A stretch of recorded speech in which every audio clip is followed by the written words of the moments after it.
Total certainty is unattainable. Many people mistakenly believe that a new stage in their career should start with zero doubt and complete certainty. We crave clarity, especially at career turning points, because the stakes feel high. The further we progress in our career, the more we tend to weigh the cost of each decision heavily. However, the reality is that total certainty is unattainable. Even prototyping does not fully guarantee that everything will work out. Absolute certainty is impossible because life is unpredictable. New technologies emerge, the political and economic context changes, the job market shifts, new professions arise, and old ones disappear. As we grow in our careers, our own changes add to this uncertainty. Our skills, interests, and what we value can change, affecting what we want from our careers.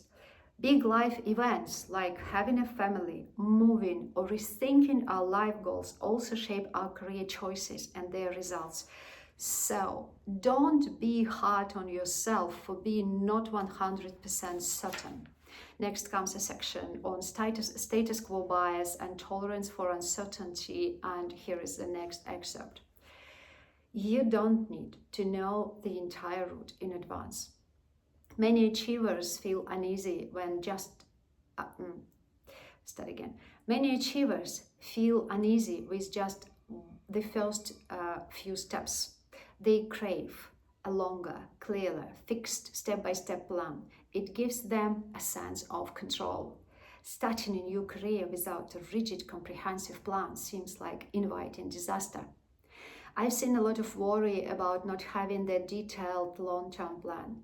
But honestly, having such a plan might be more concerning.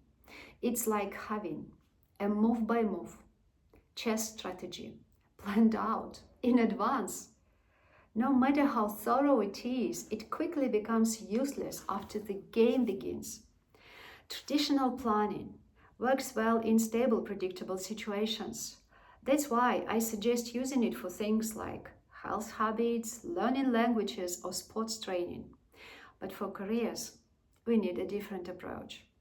This chess metaphor seems suitable for career context. We act step by step, considering the changing situations after each move and calculating the associated opportunities and risk.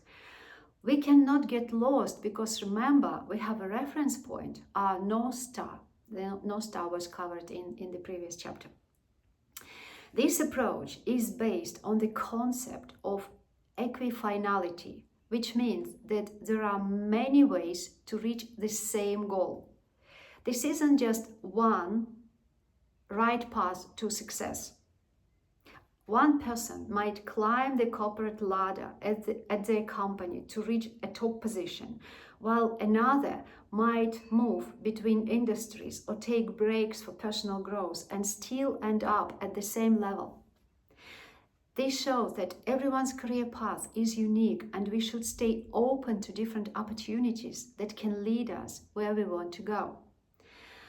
If there's not just one right way to reach a goal, you don't need to stress over creating a perfect, detailed plan from the start. Having such a plan can actually be risky, as it might lead to sticking with it too rigidly, a problem known as the plan continuation bias. Don't fall in love with plans. Lawrence Gonzalez, a survival expert and author of Deep Survival, Who Lives, Who Dies, and Why, talks about plan continuation bias.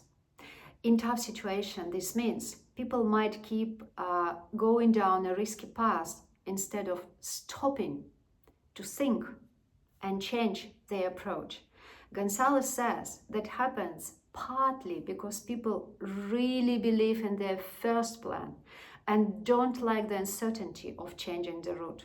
For example, mountain climbers might be so focused on reaching the top that they ignore bad weather or how tired they are. This summit fever can lead to bad choices and even deadly situations. It's easy to get locked into a set plan. And even when faced with cues that suggest changing course, we fail to do so. It's okay if your plan changes. As long as you know your main goal, your North Star, you can always recalculate and find a new way to get there. That's it for today. Thank you.